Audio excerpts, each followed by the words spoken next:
वालेकुम। My kitchen my life आपकी किस्मत में हाजिर। अल्लाह ताला हम सबको खुशी रखे, शाद और आबाद रखे।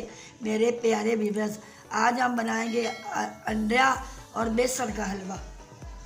1 पाव मैंने लिया बेसन, 1 कप मैंने लिए चीनी, 3 मैंने लिए अंडे। बिस्मिल्लाहिर्रहमानिर्रहीम। में डालेंगे बेसन। बेसन को अच्छी तरह भूनेंगे।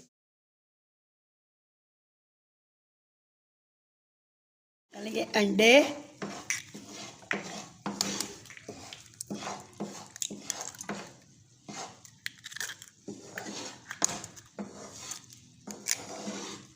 तीनों अंडे मैंने तोड़ दिए। इसमें डालेंगे चीनी।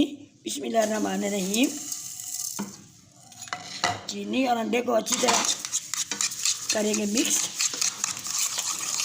अच्छी तरह मिक्स हो चुके हैं। इसमें और डाला, आपने अभी थोड़ा सा ऑयल ज़्यादा डालना, इसमें थोड़ा सा ऑयल ज़्यादा डलता है। बिस्मिल्लाहिर्रहमानिर्रहीम। चीनी और अंडे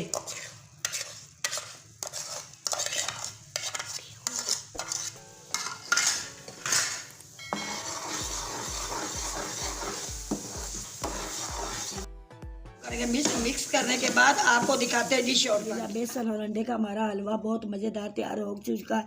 आप घर में ज़रूर बनाइए, बहुत सी आसान सी रेसिपी है। अगर आपको आज हमारी रेसिपी पसंद आई हो तो इसको शेयर, लाइक, सब्सक्राइब ज़रूर करें। कल मिलेंगे नई रेसिपी के साथ। अल्लाह हाफिज़।